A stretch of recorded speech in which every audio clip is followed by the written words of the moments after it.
Assalamualaikum warahmatullahi taala wabarakatuh dan selamat sejahtera. Okay, apa khabar murid-murid? Harap semuanya sihat ya. Okey, baiklah pada hari ini cikgu akan mulakan kelas pendidikan kesihatan kita untuk hari ini. Okey, kita akan mulakan dengan topik yang pertama iaitu kesihatan diri dan reproduktif.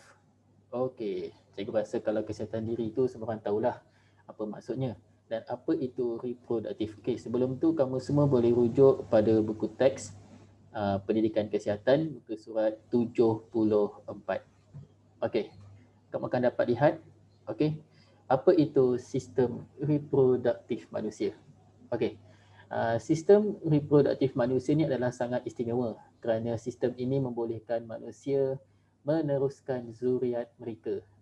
Maksudnya macam mana proses untuk buat anak lah, macam mana proses kelahiran, bukan proses kelahiran, bagaimana proses nak cakap tu macam mana manusia tu pada asalnya akan terbentuk macam mana tu. Cikgu harap kamu tak adalah rasa macam malu-malu ke untuk belajar topik ni ya. Sebab kita belajar ni untuk menambahkan ilmu pengetahuan. Okey. Sistem reproduktif ni bukan hanya pada lelaki, tetapi sistem reproduktif ni juga ada juga pada perempuan. Kita dapat lihat di sini. Okey, kita lihat dulu untuk sistem reproduktif lelaki. Okey, untuk lelaki, okey, ini adalah gambar untuk sistem reproduktif lelaki ya. Ini dia sistem reproduktif lelaki. Okey. Kita ada tiga yang utama iaitu zakar, testis dan skrotum. Dan untuk setiap ni ada dia punya fungsi. Okey. Yang pertama sekali cikgu fokuskan pada testis. Okey, testis. Apa itu testis? Testis adalah tempat di mana sperma itu dihasilkan. Ni kilang sperma. Macam mana sperma tu terjadi? Okey, seterusnya skrotum. Okey. Skrotum ni pula adalah untuk melindungi testis supaya suhu dalam testis ni sentiasa kekal. Tak terlalu panas, tak terlalu sejuk. Sebab kalau terlalu panas atau terlalu sejuk, sperma di dalam testis ni boleh mati. Maksudnya kalau tak ada sperma, macam mana nak jadi manusia? Okey, seterusnya zakar. Ni ialah zakar. Ni semua zakar. Okey. Zakar ni adalah saluran di mana bila sperma dihasilkan dan keluar, dia akan lalu ikut sini. Dia lalu ikut sini.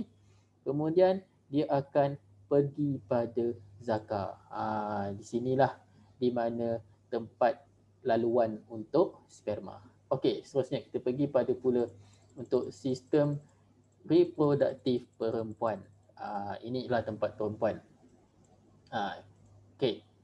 Untuk sistem reproduktif perempuan juga ada tiga yang utama.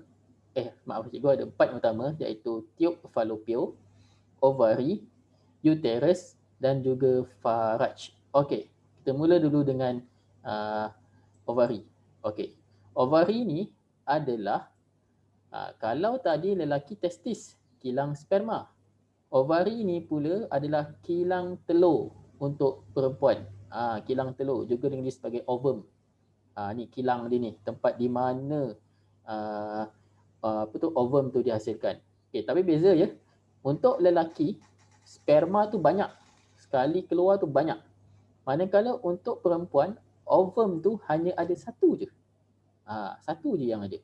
Okey, bila ovum dihasilkan, ia akan melalui tiub falopio. Ni nama dia, tiub falopio. Ni tempat laluan untuk ovum.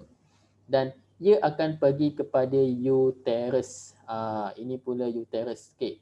Dekat uterus ni juga, ni bahasa sains uterus. Tapi kalau dalam bahasa kita lah, disebut sebagai rahim. Dekat sinilah di mana nanti bila sperma dah masuk, dia akan bertemu dengan ovum di sini. Dia akan bertemu dengan ovum di sini. Dan kemudian dia akan menempel ataupun melekat di dinding uterus ni.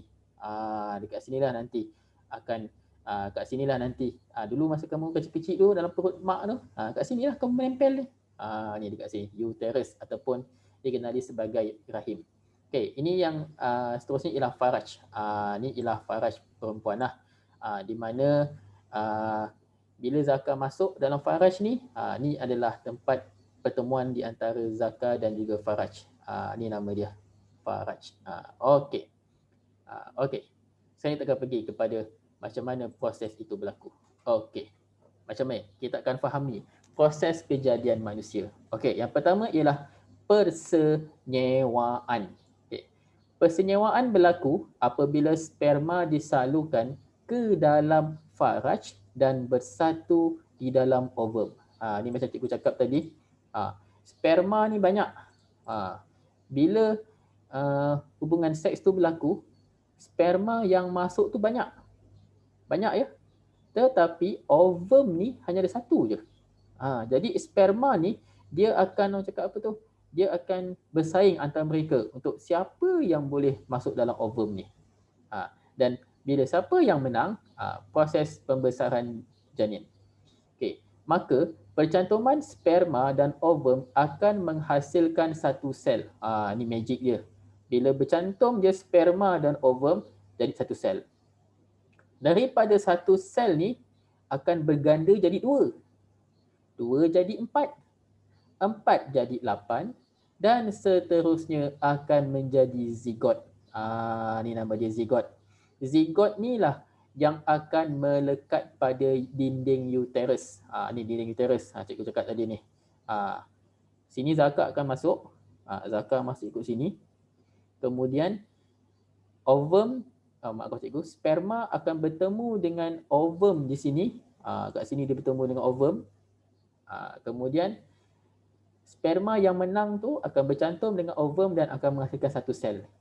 Jadi satu sel akan jadi dua sel, dua jadi empat, empat jadi 8 dan 8 ni lah yang akan membentuk zigot. Ni nama dia zigot. Ni nama dia zigot. Tengok ni, macam mana bentuk zigot ni. Okey, zigot ni kemudian akan membesar dan menjadi embrio. Embrio pula akan menjadi fetus. Ni nama dia fetus. Ni fetus ni. Dah nampak dah rupa macam manusia sikit, betul? Okey. Fetus akan membesar di dalam uterus ibu selama lebih kurang 9 bulan sebelum dilahirkan. Maka selepas 9 bulan 10 hari, maka proses kelahiran pun akan berlaku. Inilah macam mana proses kejadian manusia berlaku. Cikgu harap kamu dapat faham dah ya. Jangan gelak pula. Cikgu berkongsi ilmu. Okey, baiklah. Itu saja untuk kelas hari ini. Cikgu akan beritahu apa kamu kena buat. Okey. Sekian. Wabillahi taufiq hidayah. Assalamualaikum warahmatullahi taala wabarakatuh. Dan terima kasih. Bye-bye.